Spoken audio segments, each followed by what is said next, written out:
Bonjour à tous et bienvenue dans le mag sur Sensation. Lettre à vous, c'est le nom du premier single en solo d'un artiste parisien, Arthur Jacquin. Arthur Fubandini de son nom de scène. Arthur, bonjour. Bonjour, merci de m'accueillir, ça fait plaisir. Merci d'être avec nous. Vous êtes auteur, compositeur et producteur parisien.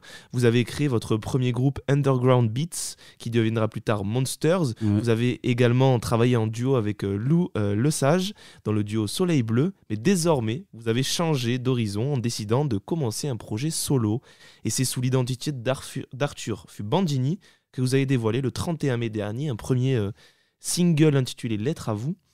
Vous avez commencé la musique vers l'âge de 5 ans à travers les percussions africaines et plus tard, vers l'adolescence, vous composez vos premières chansons. Parlez-nous un petit peu de vos débuts dans la musique. Moi je prenais des cours, j'ai commencé par les percussions comme je peux te tutoyer ou Comme vous voulez. Par les percussions avec un prof de Côte d'Ivoire.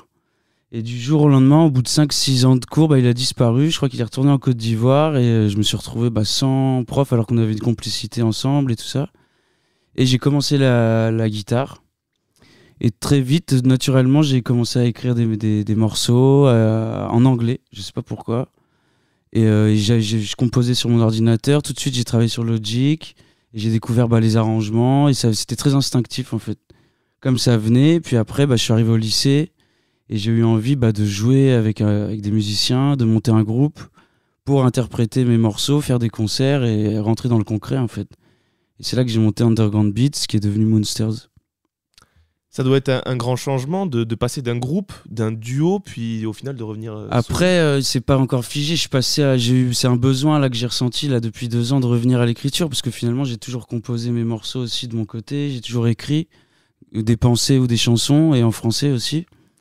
Mais là, c'est le moment, en fait. Il y a eu voilà, des petits événements qui sont arrivés où j'ai eu besoin, moi, de me retrouver et d'aller au bout de moi, en fait, et de revenir sur une écriture, refaire ce travail introspectif, et puis après s'ouvrir, en fait, petit à petit. Et là, je découvre, en fait, une nouvelle approche. Donc, effectivement, le français, seul sur scène. Et ça me fait du bien, en fait. Je découvre la prise de parole. On a la chance de pouvoir prendre la parole, de faire des concerts, et donc j'aime bien aller chercher l'échange avec les gens qui sont là, qui sont au rendez-vous.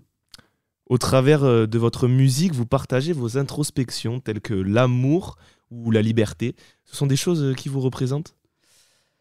Je pense que ça nous représente un peu tous, parce que c'est un peu un but, c'est un pacte qu'on peut signer avec la liberté et l'amour, surtout quand on écrit des chansons, ou qu'on est artiste, ou qu'on a envie d'avancer dans le bon sens, en tout cas, je pense. Donc forcément, y a quelque chose, c'est une facette en tout cas, ouais, ça c'est sûr. Mais après, il faut s'ouvrir aussi. L'introspection permet après d'arriver sur d'autres chemins et vers l'autre encore plus, je pense. Et au-delà de l'amour et la liberté, est-ce que vous avez d'autres thématiques qui vous représentent en fait concrètement ? Au-delà de l'amour et la liberté, il y a aussi, j'aime bien faire part un peu de ce que je ressens, de ce qui m'entoure, de faire un peu des états des lieux. Ça peut être maladroit ou pas, mais en tout cas c'est un besoin, un moment d'avoir un peu de revendication aussi, avec cette prise de parole. Je pense surtout à l'époque à laquelle on vit et à laquelle, les événements auxquels on est confronté en ce moment. C'est important de pas rester aveugle et de pas toujours vouloir vendre du rêve ou de mettre une pilule comme ça. Il faut aussi peut-être essayer de se réveiller un petit peu, et donc chacun essayer d'apporter un peu ses messages de façon maladroite, de façon plus ou moins directe. Et ça, c'est quelque chose qui m'anime de plus en plus. Comme tout chanteur, vous devez avoir vos inspirations. Quelles sont les vôtres ? Alors ça, c'est très très varié. Très varié. J'ai fait aussi beaucoup de rap. J'ai fait pas mal de rap, des instrus de rap. Mais bon, ça va des années 60. De blues déjà, de base. À la guitare, j'ai commencé par le blues. Après, bien sûr, Gainsbourg, Suicide, donc Alan Vega, les Clash, beaucoup. Eux qui avaient des textes, quasiment tous leurs textes sont engagés, c'est du social quoi en fait. Et ils ont avancé comme ça en fait, avec une liberté totale. Donc vous nous avez parlé de rap, de Gainsbourg. Est-ce que toutes ces inspirations le sont encore aujourd'hui dans votre musique actuelle ? Bien sûr, je pense que tout ce qu'on écoute à travers le temps, tout ce qu'on vit et tout ça de manière inconsciente finit par ressurgir. On est toujours on s'inspire toujours de quelque chose. Donc, pour revenir à votre premier single solo que vous avez sorti il y a pas très longtemps, Lettre à vous.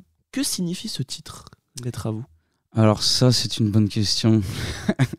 Non, Lettre à vous, plus je voulais sortir ce morceau en premier parce que c'est une première prise de parole. Je m'adresse à travers un texte introspectif qui parle finalement un peu des plongeons dans les abysses, des dérives qu'on peut avoir, d'une noirceur en fait, une certaine noirceur, et puis en fait digérer tout ce cheminement-là intérieur, un peu sombre, pour passer à autre chose en fait. Et du coup, arriver à l'autre, comme je dis à la fin du texte, la cloche des cœurs sonne à présent, la première sonne pour vous, la seconde pour toi, et la troisième pour le tout. Et voilà, je termine sur je vous retrouve, vous. Et donc en fait, on arrive au bout du tunnel un peu. Même si on peut toujours retomber, hein, mais c'était important pour moi d'avoir cette prise de parole, pour l'ouverture. Et justement, on va écouter un petit extrait de cette chanson. Avec plaisir.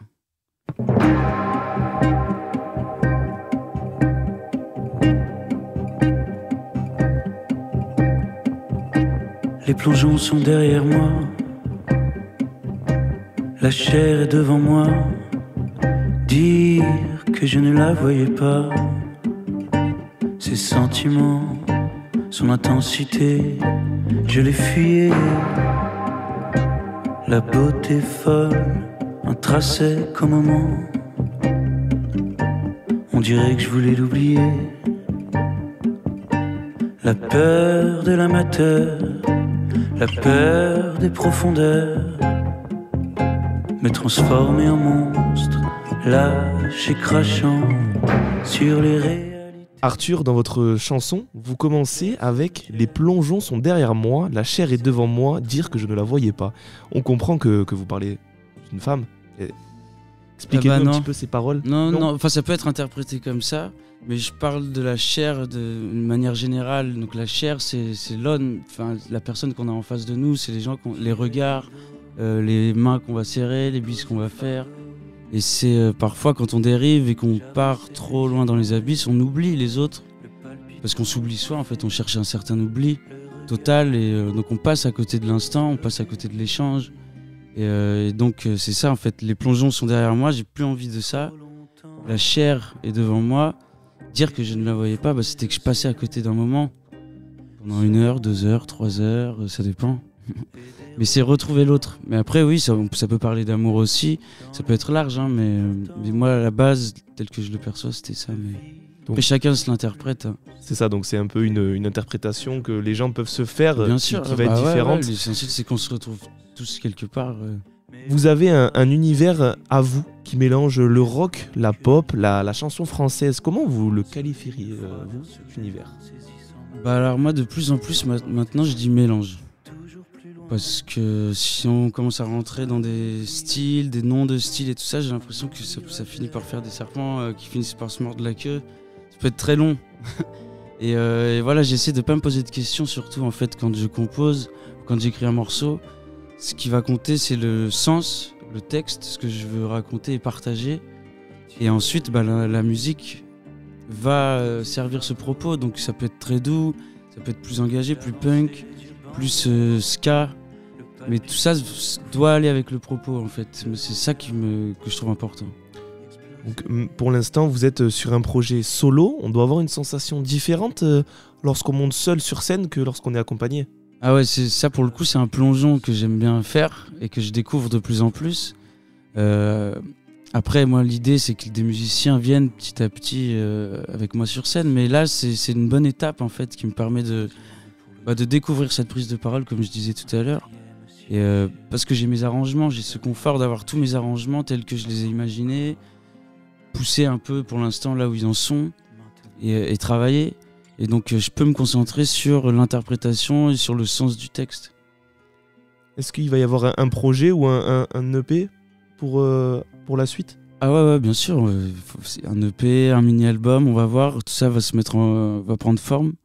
Déjà sortir d'autres singles, je pense, d'autres morceaux. Avec des clips, j'espère. Et ouais, on va continuer. Hein. Merci Arthur d'avoir accepté notre invitation sur Sensation. C'était un plaisir. Je rappelle que vous êtes auteur, compositeur et producteur et que vous avez sorti Lettre à vous. le premier single solo. Pour en savoir plus et pour suivre l'avancée de l'album qui sortira prochainement, sûrement, les réseaux d'Arthur, YouTube et Instagram, Arthur Fubandini. Merci à l'ISCPA de nous avoir accueillis dans ses studios. Vous pouvez retrouver cette émission en podcast audio et vidéo sur notre application et notre site Radio Sensation.